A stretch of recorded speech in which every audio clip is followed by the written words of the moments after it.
शिराळा ते यावली मोझरी या प्रमुख मार्गावर मागील अनेक दिवसांपासून ओव्हरलोडेड राखी वाहतूक करणाऱ्या ट्रकांमुळे रस्त्याची अत्यंत खराब अवस्था झाली असून नागरिकांच्या दैनंदिन प्रवासाला मोठा अडथळा निर्माण झाला आहे। रस्त्यावरील खड्ड्यांमुळे अपघाताचा धोका वाढत आहे। या गंभीर समस्येबाबत ग्रामस्थांनी शासन प्रशासनाकडे वारंवार निवेदने देऊनही कोणतीही दखल न घेतल्याने शिराळा ग्रामस्थांच्या वतीने चक्काजाम आंदोलन करण्यात आले। रस्त्याच्या तात्काळ दुरुस्तीची मागणी आंदोलनाद्वारे जोरदार करण्यात आली। दरम्यान आमदार राजेश वानखडे यांना या प्रश्नाबाबत फोनद्वारे संपर्क साधण्याचा ग्रामस्थांनी प्रयत्न केला, मात्र त्यांच्याकडून उडवाउडवीची उत्तरे मिळाल्याने आंदोलनकर्त्यांनी संतप्त प्रतिक्रिया व्यक्त केली व नारेबाजी करत आमदार राजेश वानखडे यांचा निषेध व्यक्त करण्यात आला।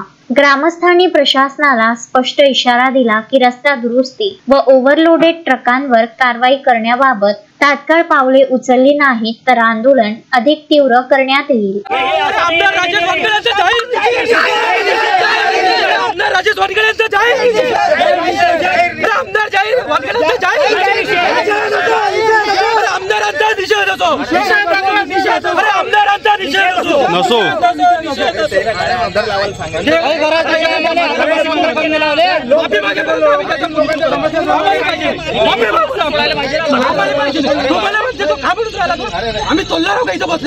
Vidarbha news bureau, Amravati.